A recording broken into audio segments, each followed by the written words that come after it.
Hello everyone. Real sequence में अब हम ये पढ़ेंगे कि अगर हमें किसी सीक्वेंस को चेक करना हो कि वो कन्वर्जेंट है या नहीं, तो वो चेक करने के कौन कौन से डिफरेंट मेथड है और वो मेथड किस तरह से यूज़ होंगे। तो सबसे पहला जो मेथड हम पढ़ेंगे या फिर जिस पे बेस्ड हम क्वेश्चन करेंगे वो है लिमिट की डेफिनेशन को यूज़ करते हुए चेक करना कि कोई सीक्वेंस कन्वर्जेंट है या नहीं। तो वो कैसे करेंगे वो तो मैं आपको क्वेश्चन या एग्जांपल में बताऊंगी। उससे पहले मैं एक बार लिमिट की डेफिनेशन को रिवाइज कर रही हूँ। तो एक्स कोई रियल सीक्वेंस है और अल्फ़ा कोई रियल नंबर है। तो ये रियल नंबर इस सीक्वेंस के लिए लिमिट कब बनेगा? अगर एप्सिलॉन ग्रेटर देन 0 के लिए एक नेचुरल नंबर n नोट ऐसा मिल जाए कि xn और अल्फ़ा का डिफरेंस एप्सिलॉन से कम हो for all n greater than n note. तो जब भी n नोट से बड़ा है xn यानी कि n नोट से बड़ा है, मतलब क्या क्या हो सकती है n की वैल्यूज? n हो सकता है n note plus 1, n note plus 2, n note plus 3 so on. ठीक है, टेंड्स टू इन्फिनिटी। तो जब n नोट से बड़ा है तो ये xn टर्म्स क्या बनेंगी? xn note plus 1, xn note plus 2 so on.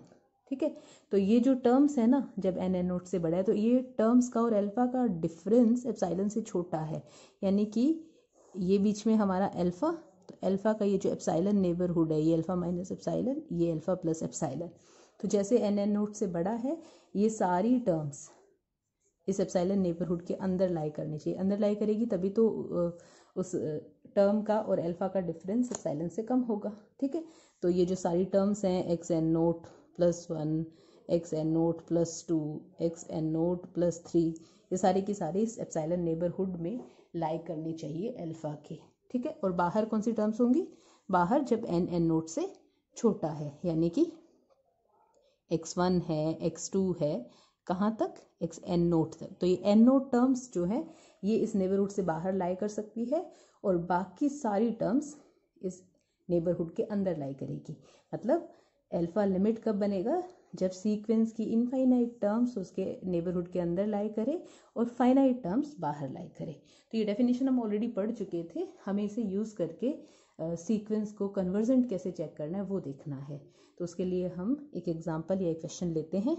तो हम सिंपल एग्जांपल से स्टार्ट करते हैं। Using definition of limit proves that ये जो सीक्वेंस है ये कन्वर्जेस टू 0, ये 0 को कन्वर्स कर रहा है, यानी कि 0 इस सीक्वेंस की लिमिट है, ये हमें प्रूव करना है और लिमिट की डेफिनेशन से करना है।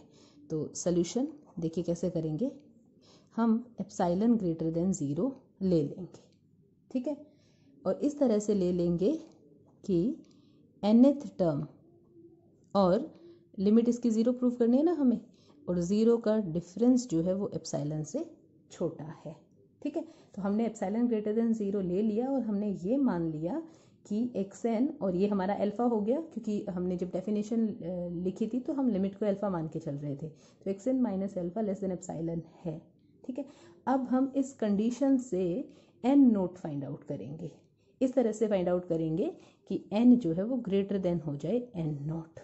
ठीक है, तो एक नेचुरल नंबर n नोट हमें ऐसा ढूंढना है जिसके लिए ये कंडीशन सेटिस्फाई होती हो। ठीक है, तो ये तो डेफिनेशन थी कि अगर एप्सिलॉन ग्रेटर देन 0 के लिए एक नेचुरल नंबर n नोट ऐसा एग्जिस्ट कर जाए कि mod of xn minus alpha less than epsilon हो for all n greater than n naught.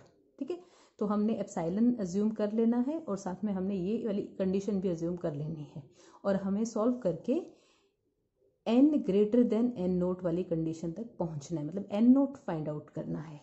ठीक है, तो देखिए यहाँ ये जो सीक्वेंस है हियर, जो हमारा सीक्वेंस है वो दे रखा है 1/n, यानी कि xn की वैल्यू है 1/n। ठीक है, मैं यहाँ वैल्यू पुट करती हूँ, ये है 1/n minus 0 less than epsilon.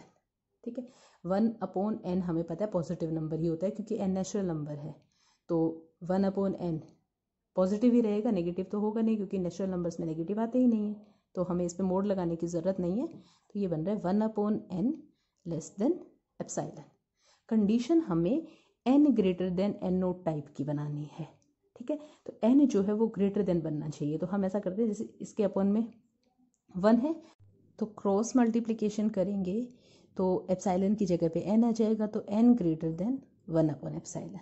ठीक है, तो अब हम ऐसा कह सकते हैं कि जब n 1/एप्साइलन से बड़ा है उस सिचुएशन में xn माइनस 0 का मॉड्यूलस एप्साइलन से छोटा है। ठीक है, और हमें लिमिट की डेफिनेशन के हिसाब से ऐसा ही कुछ बनाना होता है कि n greater than n note बन जाए। बस फ़र्क इतना रह गया कि वहाँ पे ये जो n नोट होता है ना वो नेचुरल नंबर होना चाहिए। तो अब हम ऐसा करेंगे, let n naught belongs to n। n naught एक नेचुरल नंबर ले लिया हमने, और किस तरह से लिया है, n नोट ग्रेटर देन है 1/एप्साइलन।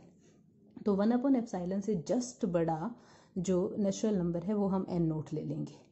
ठीक है, तो अभी देखो यहाँ हम ये कह रहे हैं कि 1/एप्साइलन से बड़े सारे नेचुरल नंबर्स के लिए xn और 0 का मॉड्यूलस एप्साइलन से छोटा है। ठीक है, जैसे सपोज 1/एप्साइलन की वैल्यू फॉर एग्जांपल मान लो 1/एप्साइलन जो है वो 0.5 है। ठीक है, तो 0.5 से बड़े सारे नेचुरल नंबर्स, यानी कि जब हमारा n 1 भी आएगा ना, 1 2 3 4 5 सारे के सारे नेचुरल नंबर्स के लिए nth टर्म और 0 का डिफरेंस एप्साइलन से छोटा होगा। ठीक है, तो हमने करना क्या है इस सिचुएशन में, 0.5 से जस्ट बड़ा जो नेचुरल नंबर है ना उसको n नोट मान लेना है। ठीक है, तो अब जब हम कहेंगे n greater than n note, तो n greater than n note यानी कि n की वैल्यू जब 2 3 4 5 होगी, तो ऑलरेडी हम कह रहे हैं ना कि जब n 1/एप्साइलन से बड़ा है तो 1/एप्साइलन से बड़ी सारी वैल्यूज़ के लिए ये कंडीशन फुलफिल हो रही है, तो of course n greater than n note के लिए भी ये कंडीशन फुलफिल होगी। ठीक है, तो n नोट इस तरह से हमने सेलेक्ट कर लिया। हेंस अब हम कह सकते हैं for epsilon greater than 0 there exist n naught greater than 1/एप्साइलन and n naught belongs to n such that epsilon greater than 0 के लिए n नोट अगर 1/एप्साइलन से बड़ा नेचुरल नंबर लोगे तो हमेशा ये कंडीशन सेटिस्फाई होगी for all n greater than n naught. ठीक है, और जैसे ही ये कंडीशन सेटिस्फाई होगी हम क्या कह सकते हैं, 0 is limit of sequence xn, और यहाँ हमारे पास सीक्वेंस था 1/n। ठीक है, 0 लिमिट बन गया सीक्वेंस की, और इससे हम ये भी कह सकते हैं सीक्वेंस 1/n कन्वर्जेस टू 0। यही हमें प्रूव करना था। तो ये लिमिट की डेफिनेशन से प्रूव करने का तरीका है। मैं एक बार रिपीट करती हूँ, हमें करना क्या है, लिमिट की डेफिनेशन से जब भी प्रूव करना है एप्साइलन ग्रेटर देन 0 से स्टार्ट करना है। एप्साइलन ग्रेटर देन 0 ले लिया हमने, और साथ में जो लिमिट की डेफिनेशन वाली कंडीशन होती है ना वो भी मान लेनी है। तो कंडीशन यही थी, लिमिट दे रखी है हमें 0 प्रूव करनी है, और अगर नहीं दे रखी हो तो हम nth टर्म में n tends to infinity put करके निकाल लेंगे। ऐसे तो निकालते हैं ना लिमिट, nth टर्म में n tends to infinity put कर दो। ठीक है, तो 1/n माइनस 0 का मॉड्यूलस एप्साइलन से छोटा ले लेना है। अब इस रिजल्ट को यूज़ करते हुए हमें एक condition n greater then any function of epsilon बनानी है। ठीक है, अगर ऐसा बन गया, ऐसा पॉसिबल हो गया, तब तो ये जो एप्साइलन में जो भी रिजल्ट बनेगा उससे जस्ट बड़ा जो नेचुरल नंबर है वो हम n नोट ले लेंगे, और ये प्रूव हो जाएगा कि वो सीक्वेंस उस रियल नंबर पे कन्वर्ज हो रहा है, अदरवाइज नहीं। तो ये लिमिट की डेफिनेशन से किसी सीक्वेंस को कन्वर्जेंट कैसे चेक करना है उसका एग्जाम्पल है, और एग्जाम्पल्स करेंगे इस पे बेस्ड हम। तो देखिए नेक्स्ट जो क्वेश्चन हम कर रहे हैं वो है a sequence xn is defined by, तो ये सीक्वेंस में nth टर्म xn जो है वो इस तरह से डिफाइंड है। सोल्यूशन xn क्या है, n² + 1 अपॉन 2n² + 5। तो हमें क्वेश्चन क्या पूछ रहा है, then find n naught find out करना है such that limit xn equal 1/2।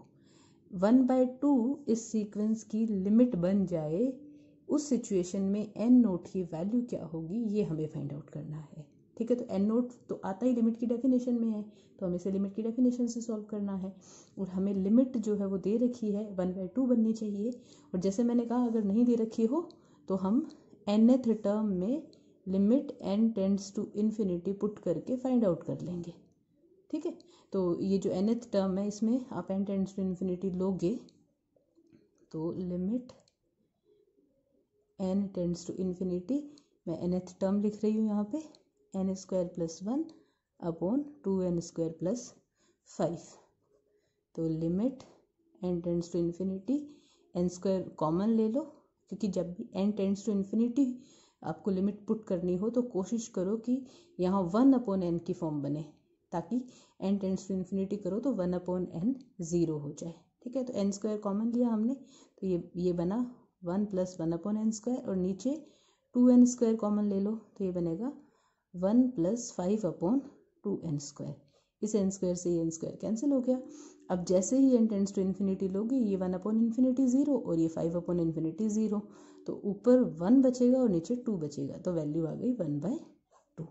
ठीक है, तो या तो हमें लिमिट दे रखी होगी या फिर हम लिमिट इस तरह से nth टर्म में n tends to infinity put करके फाइंड आउट कर लेंगे। ठीक है, तो हमें यहाँ लिमिट दे रखी है 1/2 और हमें n नोट की वैल्यू फाइंड आउट करनी है, तो लिमिट की डेफिनेशन से इसे सॉल्व करना होगा।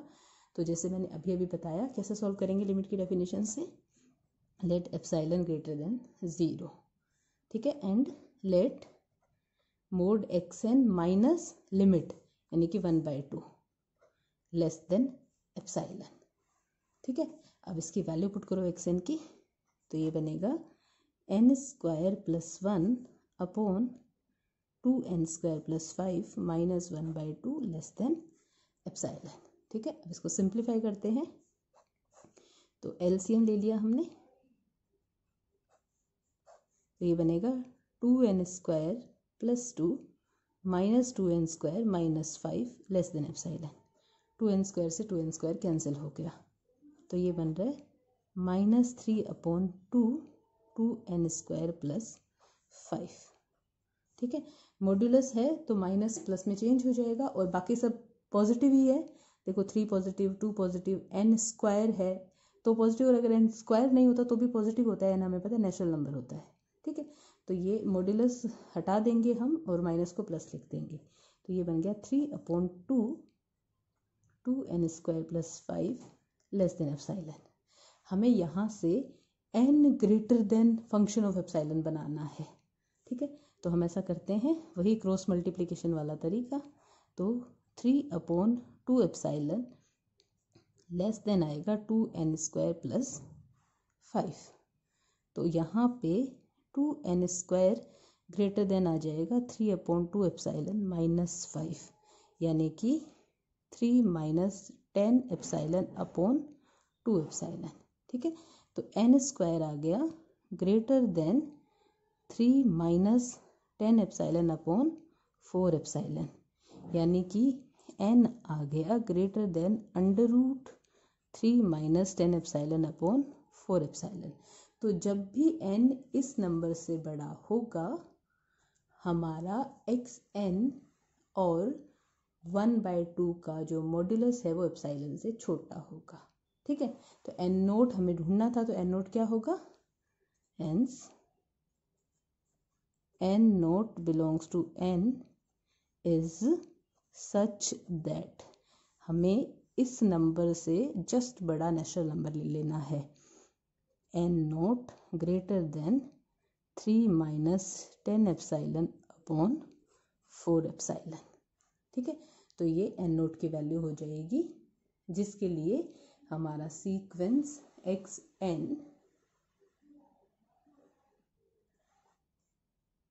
1/2 को कन्वर्स करेगा। नेक्स्ट जो एग्जांपल हम सॉल्व करने वाले हैं वो है प्रूफ दैट सीक्वेंस, इस सीक्वेंस के अंदर टर्म्स जो है वो n की पावर 1 अपॉन n टाइप की है, कन्वर्जेस टू 1, ये 1 पे कन्वर्स करता है, ये हमें प्रूफ करना है। तो यहाँ पे xn जो है वो n पावर 1 अपॉन n है। ठीक है, और जैसे हम लिमिट की तरीके से करते हैं उस हिसाब से हम एप्सिलॉन ग्रेटर देन 0 लेते हैं, और उसके बाद n power 1 upon n minus limit इसमें 1 प्रूव करनी है कि ये 1 पे कन्वर्स करता है, तो -1 लेस देन एप्सिलॉन। ठीक है, ये या तो 0 होगा या पॉजिटिव होगा, क्योंकि n की पावर 1 अपॉन n आप n की वैल्यूज़ पुट करके देखना, या तो इसकी वैल्यू 1 आएगी या 1 से बड़ी आएगी, तो मतलब ये या 0 है या पॉजिटिव है, नेगेटिव नहीं है, इसलिए मोड की ज़रूरत नहीं है। तो n की power 1 upon n -1 less than epsilon, तो देखो ये हुआ n की power 1 upon n less than 1 plus epsilon. अब यहाँ से इसको सॉल्व करके हमें n ग्रेटर देन एप्सिलॉन का कोई फंक्शन चाहिए होता है, और जैसा कि इसको सॉल्व करके पॉसिबल नहीं हो पा रहा है इजीली, ठीक है। तो इसलिए ये जो क्वेश्चन है ना, ये इस तरीके से नहीं होगा, इसे अलग तरीके से सॉल्व करना होगा। तो अलग तरीके से मैं बताती हूँ कैसे करेंगे। देखिए, अल्टीमेटली हमें ये जो चीज़ है इसे लेस देन एप्सिलॉन प्रूव करना है, इसके मॉडुलस को, क्योंकि हमें ये प्रूव करना है कि इस सीक्वेंस की लिमिट 1 है, ठीक है। तो ये जो है ना, ये n का फंक्शन है, बस ये n की सिंपल फॉर्म में नहीं है, ये n की पावर 1/n की टाइप में लिखा हुआ है। अगर ये n की सिंपल फॉर्म में होता तब तो ये इजीली सॉल्व हो जाता। तो हम क्या करेंगे, इसे n की सिंपल फॉर्म में कन्वर्ट करेंगे, ठीक है। तो हम मान लेते हैं let n power 1/n minus 1 equal है an का फंक्शन है इसलिए हमने इसे an लिख दिया, ठीक है।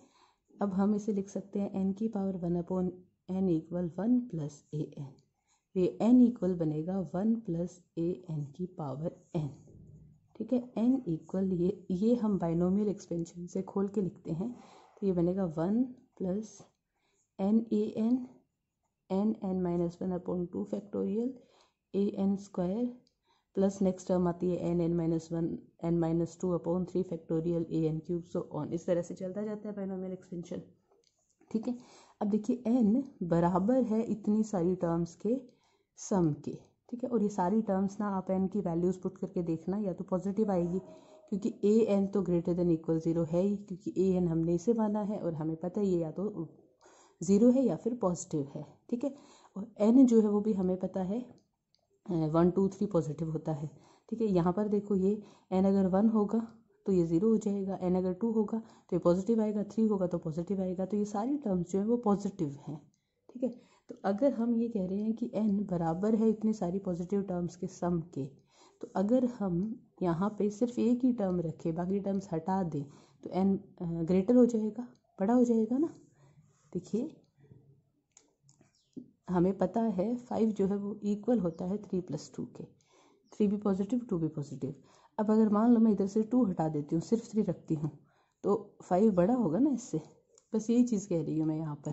तो n बहुत सारी पॉजिटिव टर्म्स के एडिशन के बराबर है, तो अगर हम सिर्फ एक टर्म रखें इधर से तो n ग्रेटर देन हो जाएगा, ठीक है। और वो टर्म हम ये वाली रखेंगे, n माइनस 1/2 फैक्टोरियल को 2 लिख सकते हैं an स्क्वायर।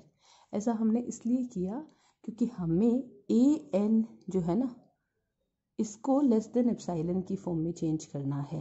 तो अगर हम ये फर्स्ट टर्म ले लेंगे तब तो n ग्रेटर देन 1 आ गया, तो हमें an मिला ही नहीं। अगर सेकंड टर्म लेंगे तो उसमें n से n कैंसिल हो जाएगा, तो सिर्फ an रहेगा, n नहीं रहेगा। हमें तो दोनों का रिलेशन चाहिए ना कहीं हमें an लेस देन एप्सिलॉन करना है और n greater than n naught find out करना है, इसलिए हमने ये टर्म्स ली। अब n से n कैंसिल हो गया, तो यहाँ पे an स्क्वायर जो है वो लेस देन आ जाएगा 2/n माइनस 1, तो an आएगा लेस देन √2/n माइनस 1, ठीक है। an को हमें लेस देन ही तो प्रूव करना होता है, क्योंकि an हमने किसे माना है, xn माइनस लिमिट को, ठीक है। अच्छा, एक चीज़ और, इस पर मोड लगा दोगे तो भी कोई फ़र्क नहीं पड़ेगा, क्योंकि ये भी पॉजिटिव है और हमने पॉजिटिव साइन ही लिया है। तो 2/n minus 1 less than epsilon let. अब इस बार हमने अब एप्सिलॉन माना है, ठीक है। हमने ये मान लिया, हमें ये तो मिल ही गया था कि ये इससे लेस है, और हमने ये मान लिया कि ये एप्सिलॉन से छोटा है। तो अब देखो, ये जो दोनों चीज़ें हैं ना, √2/n minus 1 less than epsilon, तो ये बनेगा 2/n minus 1 less than epsilon square, ठीक है।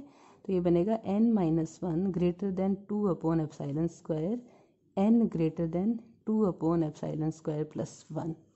तो हमें ये एक ऐसा रिलेशन भी चाहिए होता है कि n ग्रेटर देन हो जाए एप्सिलॉन के किसी फंक्शन से, ठीक है। Now let n naught belongs to n such that n naught greater than 2/एप्सिलॉन स्क्वायर प्लस 1। n नोट हमने इस तरह से ले लिया कि वो 2/एप्सिलॉन स्क्वायर प्लस 1 से बड़ा है, then n power 1/n minus 1 less than epsilon for all n greater than n naught, where epsilon greater than 0। ठीक है, हमें इस तरह से एप्साइलन भी मिल गया और एन नोट भी मिल गया। तो n की पावर 1/n-1 का मॉड्यूलस एप्साइलन से छोटा है for all n greater than n note, क्योंकि हमने इस चीज़ को लेस देन एप्साइलन माना है और इस कंडीशन से हमने देखा कि n ग्रेटर देन आएगा इस वैल्यू से। तो जब भी n इस वैल्यू से बड़ा है mode A N less than epsilon है, यही हमने लिखा है और यही लिमिट की डेफिनेशन होती है।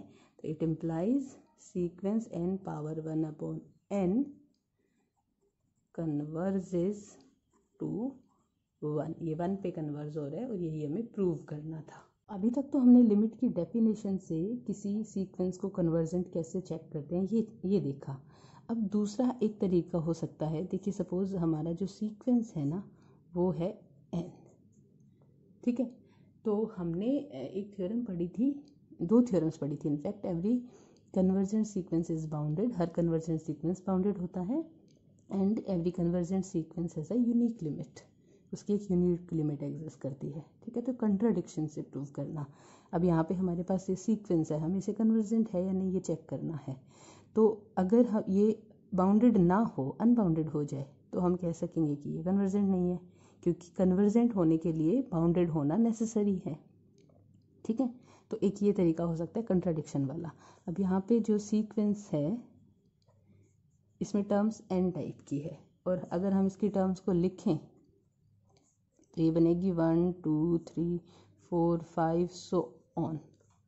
ठीक है, तो जैसे जैसे n बढ़ता जा रहा है टर्म्स बढ़ती जा रही है, तो हमें क्लियर कट दिख रहा है कि ये लोअर बाउंडेड तो है लेकिन अपर बाउंडेड नहीं है। ठीक है, तो here sequence n is not bounded, ये बाउंडेड नहीं है, इसका मतलब सीक्वेंस जो है इज नॉट कन्वर्जेंट। बाउंडेड नहीं है तो कन्वर्जेंट नहीं हो सकता। तो ये कंट्राडिक्शन का तरीका है। देखिए, अगर बाउंडेड हो जाए तो कन्वर्जेंट होगा ऐसा नहीं कह सकते हैं हम। उसके लिए क्या होता है, बाउंडेड प्लस यूनिक लिमिट हो तो हम कन्वर्जेंट कहते हैं, या फिर बाउंडेड प्लस मोनोटोनिकली इंक्रीजिंग या मोनोटोनिकली डिक्रीजिंग हो तब कन्वर्जेंट होता है। लेकिन अगर बाउंडेड नहीं है तो हम कह सकते हैं कि कन्वर्जेंट नहीं हो सकता। ठीक है, ऐसे ही कंट्राडिक्शन से दूसरा हो सकता है, मान लो सीक्वेंस जो है वो है -1 की पावर n। ठीक है, इसको अगर हम खोल के लिखते हैं तो हमें ये पता है कि ऐसे बनेगा -1 1 -1 1 -1 1 सो ऑन। ठीक है, तो हमें ये पता है इसके लिमिट पॉइंट्स -1 एंड 1, इसके 2 लिमिट पॉइंट है। और हमने ये पढ़ा था कि अगर सीक्वेंस कन्वर्जेंट होता है तो उसका यूनिक लिमिट एग्जिस्ट करता है या यूनिक लिमिट पॉइंट एग्जिस्ट करता है। ठीक है, क्योंकि लिमिट तो जब तक यूनिक नहीं होगा तब तक हम उसे लिमिट कहते ही नहीं है, लिमिट पॉइंट्स ही एक से ज़्यादा हो सकते हैं। तो यहाँ इसके एक से ज़्यादा लिमिट पॉइंट एग्जिस्ट कर रहे हैं, 2 लिमिट पॉइंट एग्जिस्ट कर रहे हैं, मतलब सीक्वेंस इज नॉट कन्वर्जेंट। तो सीक्वेंस कन्वर्जेंट नहीं है, कंट्राडिक्शन से प्रूव कर दिया हमने। क्योंकि अगर सीक्वेंस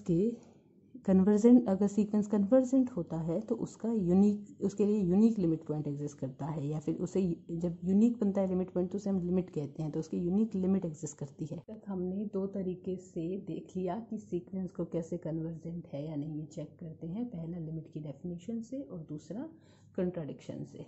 ठीक है, कंट्राडिक्शन से कैसे, अगर वो बाउंडेड नहीं है तो कन्वर्जेंट नहीं होगा, अगर उसका यूनिक लिमिट पॉइंट एग्जिस्ट नहीं करता तो कन्वर्जेंट नहीं होगा।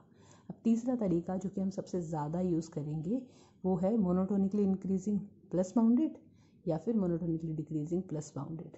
तो उस तरीके पे बेस्ड एग्जांपल्स जो है वो हम नेक्स्ट वीडियो में करेंगे।